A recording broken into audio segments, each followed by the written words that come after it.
Alors, je vous propose donc de finir cet exercice 9 qui était un exercice au long cours et qui, comme d'habitude, avait pour objectif de déterminer la loi de vitesse. La loi de vitesse de cette réaction-là. Alors, on l'avait simplifié en cours, hein. A plus 2B, un coefficient stoichiométrique, souvenez-vous. Il y avait le solvant. On regardait l'influence du solvant également dans cette loi de vitesse. On va le voir tout de suite. Qui donnait C et qui donnait D. Voilà. La loi de vitesse, ici, je vous rappelle, le A exposant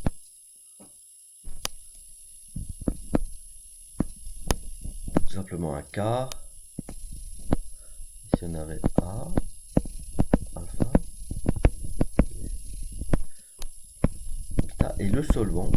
On supposait que le solvant avait une influence. Donc voilà la loi de vitesse. Vous voyez qu'il y a quatre finalement choses qu'il faut déterminer, le K, le alpha, bêta et le gamma. Et on va voir que les données de l'énoncé et différentes expériences vont nous permettre de réduire le système. Alors première chose qui nous permettait de réduire la complexité là, de cette cinétique, c'était ces données de... Alors elles étaient là. Ces données de l'énoncé là, qui euh, nous donnait finalement les proportions de réactifs. Et vous vous souvenez, en considérant la quantité ici en grammes, on avait une concentration de, alors c'était A égale 5 10 moins 3, et le volume là de B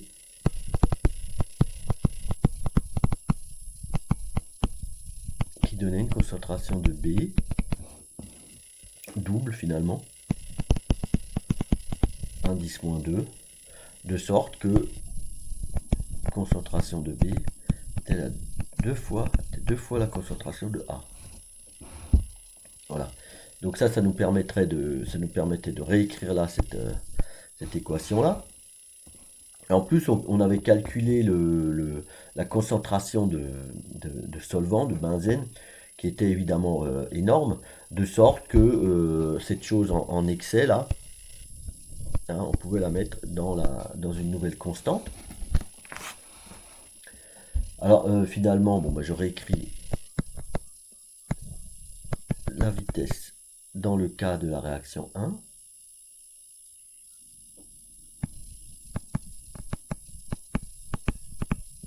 Voilà. Avec tout ce qui était constant qui rentrait dans cette constante K1 qui vaut finalement le 2 venant de ce 2 là. Mais ça on avait fait en cours. Voilà. Donc à partir de là, maintenant il fallait donc de cette loi, on va dire simplifiée là, il fallait démontrer, enfin trouver l'ordre alpha plus bêta en appliquant la démarche que l'on a toujours appliquée, c'est-à-dire en posant alpha bêta égale 0 dans un premier temps, puis alpha bêta égale 1, et ainsi de suite, jusqu'à ce que l'on trouve un K constant. Alors pour cela, bah, on appliquait les relations classiques qui étaient liées à ces ordres-là. Par exemple, ici dans le cas alpha plus bêta égale 0, x égale K, en réalité K1T. Hein, c'est la forme générale. Avec x, attention, avec x, quand on fait le tableau d'avancement qui est ici, on avait A moins x, B moins 2x, et il apparaissait x et x. Voilà. Or, la question maintenant, c'est de savoir que vaut ce x. Ce x, il représente l'avancement, et l'avancement, c'est bien ce qu'on mesure dans ces expériences-là.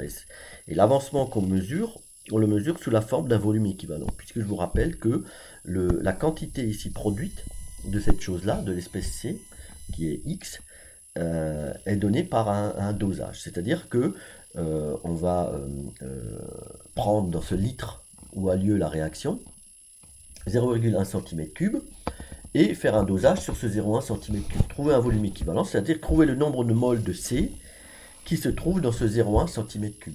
Chose qu'il va falloir rapporter après au litre. C'est pourquoi nous avions démontré finalement ici que le X,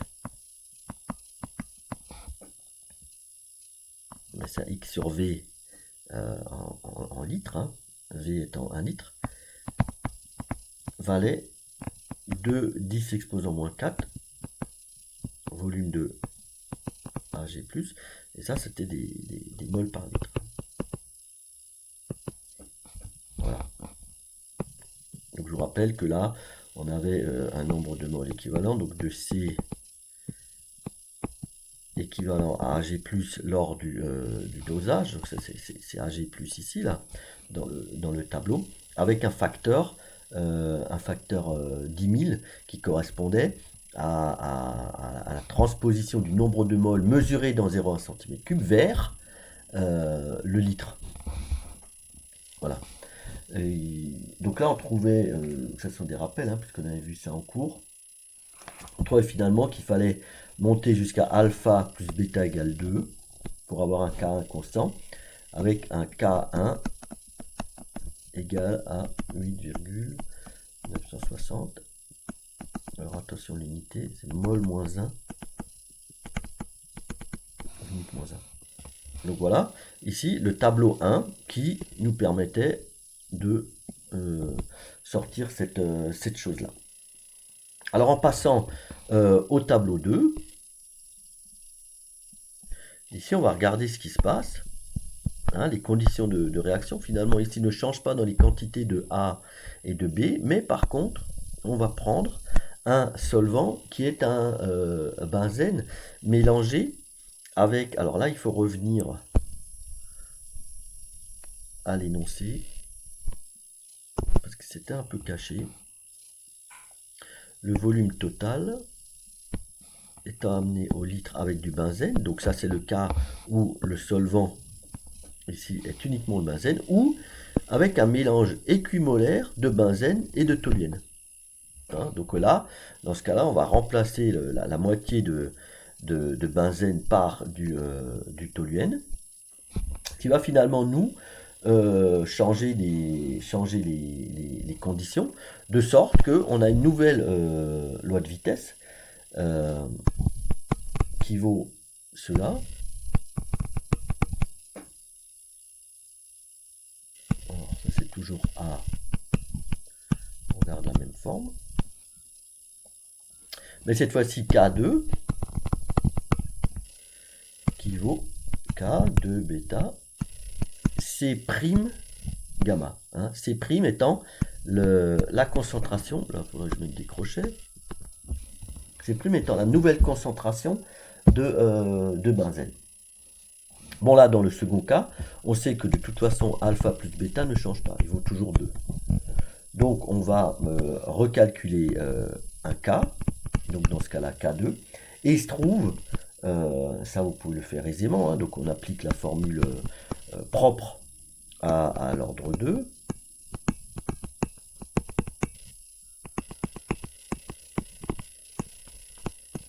Ok. Et là on trouve donc que K2 il vaut nouveau, alors en fait une moyenne, hein, mais pas loin de 8,961. Toujours la même unité.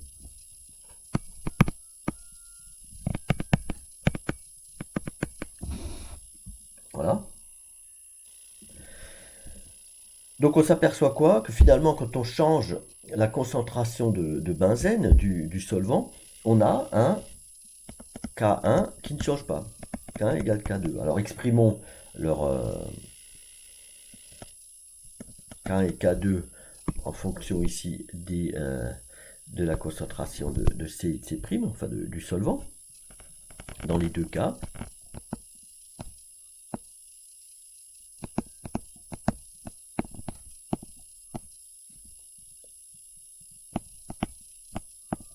Cette fois-ci c'est C' hein, pour K2. On simplifie. Et là, on s'aperçoit que C prime étant la moitié de C, on s'aperçoit que la seule solution ici, pour qu'il y ait égalité, c'est que gamma égale 0. Gamma égale 0, ça veut dire que, vous vous souvenez de la vidéo que je vous avais montrée, ça veut dire que quand on regarde la loi de vitesse, si gamma égale 0, on n'a aucune influence de la concentration. On a beau changer la concentration de solvant, on n'aura pas d'influence sur la vitesse. Ok ? Donc, ce pourquoi d'ailleurs on a deux cas qui sont égaux. On change la concentration, on a des cas qui sont identiques, la vitesse qui est la loi de vitesse qui est identique, et donc un gamma ici sur l'ordre par rapport au solvant qui est nul. Donc vous voyez que tout doucement ici, finalement, on arrive à résoudre cette chose-là, ici, la loi de vitesse. Nous avons en effet trouvé gamma, on a trouvé, bon, par contre, alpha plus bêta, et il nous reste à trouver k, et alpha et bêta.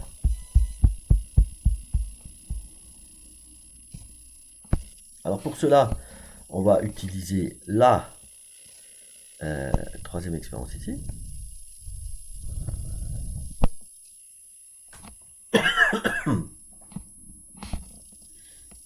Alors regardons ce qui se passe ici. Qu'est-ce qui change dans cette expérience-là? Donc là, vous voyez que la température elle est la même. On a toujours un mélange de solvants, mettons équimolaire. Mais par contre, ici, dans cette quantité, alors c'est la quantité de B, hein, si je ne me trompe pas, on a quelque chose de beaucoup plus élevé. Et là, on s'aperçoit par contre que, ici, le mu, cette fois-ci, il est très grand par rapport aux expériences précédentes. C'est-à-dire qu'on va mettre en excès, cette fois-ci, le B, alors l'espèce B, donc ça, c'est des choses qu'on pourra même calculer, hein. On a la concentration de B, qui est égale à 0,5 mol par litre. Hein. Moi, je vous invite à recalculer ça. Et par contre, la concentration, alors regardons le tableau, hein. On va voir que ce qui change, c'est pour ça que ce n'était pas donné dans les conditions initiales. C'est ce qui va changer, c'est la concentration de A. Ok ? Vous voyez que la concentration A change, mais là, encore une fois, je vous invite à le recalculer. On s'aperçoit que la concentration de A, finalement, elle est comprise entre 1,6 10-3 mol par litre et 2,5 10-3 mol par litre. Hein. Pour calculer ça, vous reprenez toutes les valeurs du tableau ici. Voilà. Ça veut dire quoi maintenant avec ces conditions-là? Ça veut dire qu'on peut à nouveau réécrire la loi de vitesse de la façon suivante. V, alors cette fois-ci on a un K3, avec uniquement l'espèce qui n'est pas en excès qui intervient, c'est-à-dire A exposant alpha. Et K3 qui vaut cela, K fois B qui est en excès exposant bêta. Hein, le S exposant gamma, on ne le remet plus puisqu'on a montré que gamma c'était égal à 1. Donc voilà, même topo, l'idée maintenant c'est de déterminer K3. Alors, contrairement aux expériences précédentes, vous vous apercevez ici que ce qu'on a, c'est un volume équivalent ici, mais aussi un temps de demi-réaction. T1,5 en seconde. Vous voyez que ce temps de demi-réaction là, vous voyez finalement qu'il reste constant. Et ça renvoie à quelque chose que vous avez vu en cours, une règle, une loi finalement qu'on peut aisément démontrer, que si T 1,5, le temps de demi-réaction, c'est-à-dire le temps nécessaire pour consommer la moitié du réactif, si T égale 1,5 est une constante, alors l'ordre est égal à 1. Donc ça c'est quelque chose qui est facile de démontrer. En effet, si l'ordre est égal à 1, ça veut dire qu'on a une variation des concentrations de type,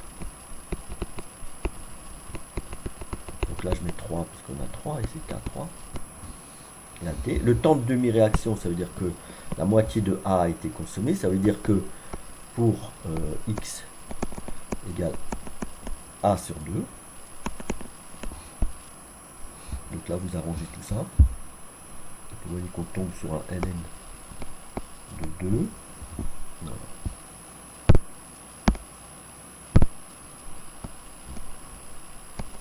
Égale K3.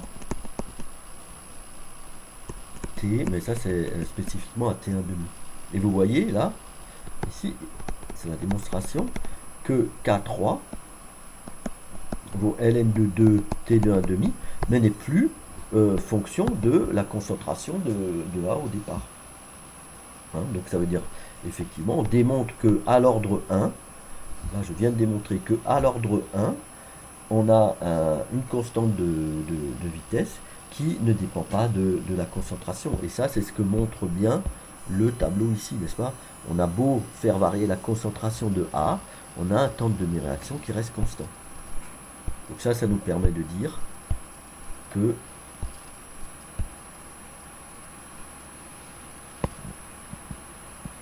comme T, la demi-réaction est constant, alors on a alpha égale 1.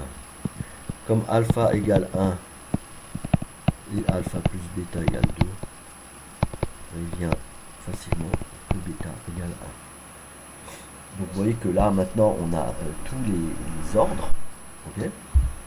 Il nous reste encore à démontrer K, que vaut K. Ben là, dans ce cas-là, il suffit de prendre, alors on peut le démontrer ici en utilisant ça. Hein, le K il est là. On connaît la concentration de B. Hein, on l'a calculé ici là-haut. On connaît la concentration de B, on connaît l'exposant bêta. Donc on aurait trouvé K. Mais on aurait très bien pu utiliser aussi les autres expressions de K, comme ici. Hein. On connaît K2, on connaît bêta, on connaît gamma. Bon, celui-là, ben voilà. Celui-là, il n'intervient plus. On connaît bêta. Donc on pourrait trouver K à partir de cette expression-là, mais également à partir de cette expression-là. Je vous invite à recalculer K dans ces trois cas et de montrer finalement que K, alors vous pouvez prendre une des trois expressions, mais faites-le avec les trois, vous pouvez montrer que K vaut finalement 15,48. Alors attention, toujours à l'unité.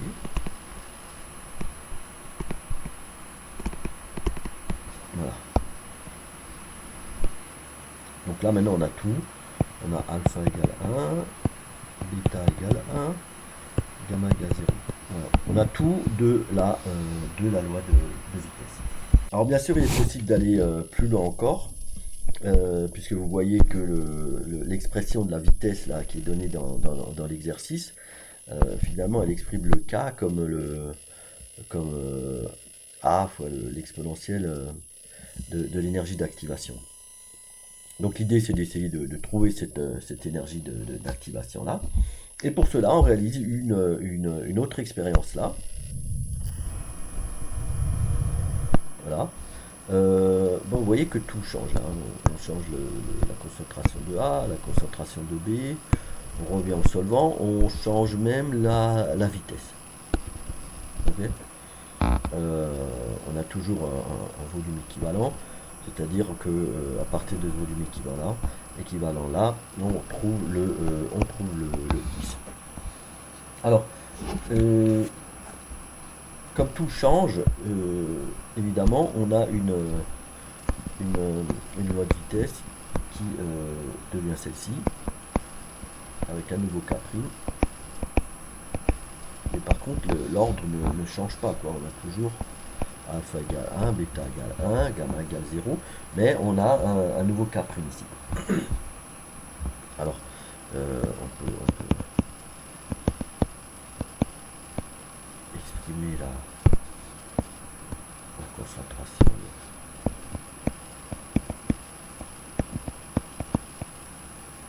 de A Bon là je divise par le volume, mais comme le volume est 1, pourrez vous en débarrasser, quoi. Alors là, évidemment, la chose est nouveau complexe ici, et il va falloir nous en sortir pour trouver ce Capri, n'est-ce pas? Et pour cela, on va dire que la vitesse, alors vous savez que la vitesse, ça peut être moins la variation de A, ou alors l'apparition, si vous voulez, de C, hein, du produit. Or C, c'est bien dx sur dt. Hein, ce V là, on va considérer que c'est l'apparition de dc sur dt, et on a la variation donc de x par rapport au temps, et on se retrouve avec une chose qui a l'air assez complexe comme ça,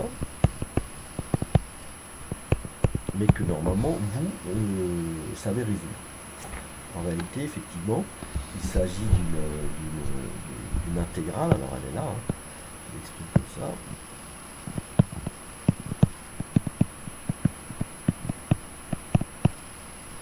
Donc j'enlève le V qui vaut 1, n'est-ce pas?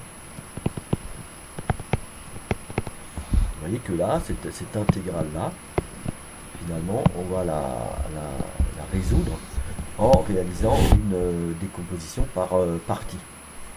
Et ça, c'est quelque chose que vous avez vu en cours et que je vous propose de refaire ici en guise d'exercice. C'est-à-dire que cette expression-là, on va l'exprimer comme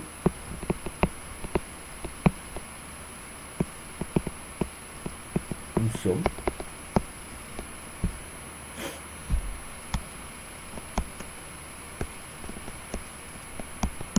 somme dans laquelle il faudra trouver l'expression de A et de B.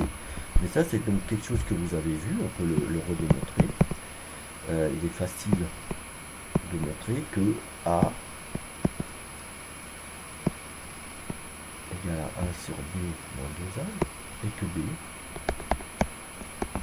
égale 2A moins 2. Et ça permet de simplifier l'intégration de la façon suivante.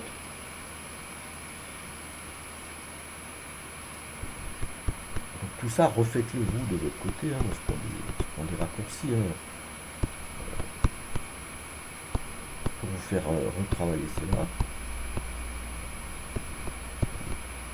Donc, vous voyez, ça en facteur. On intègre alors de x égale 0 à x. Hein. Alors attention, là je prends les bornes qui sont écrites comme la variable. C'est quelque chose qu'il faudra éviter, mais vous corrigerez vous-même. 2a moins 2. Et là, la nouvelle intégration de x, 2 moins 2x.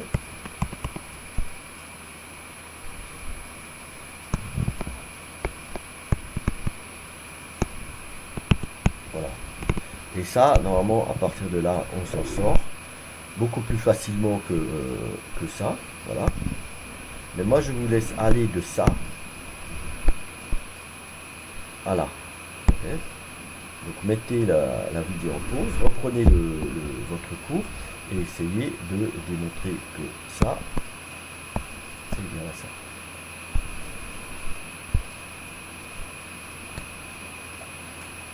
Voilà, donc normalement, après intégration, on aboutit à la chose suivante.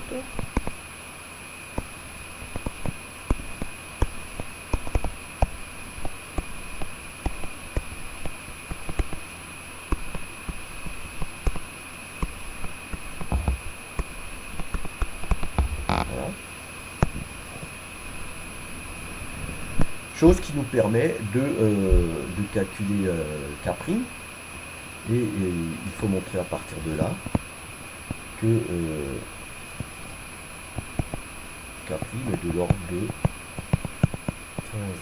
15, 10-3, alors litre, moins 1, moins 1. Voilà.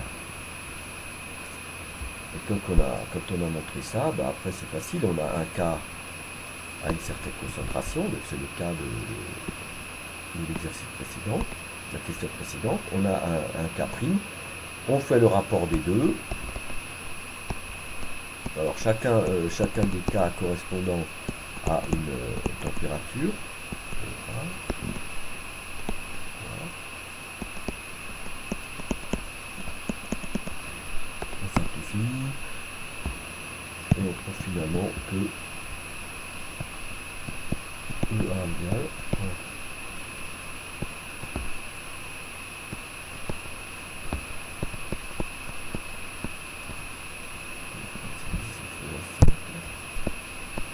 Donc ça c'est des choses qu'on a déjà vues. Et ça doit être des joules par mol. À partir de là, on peut même trouver le coefficient A.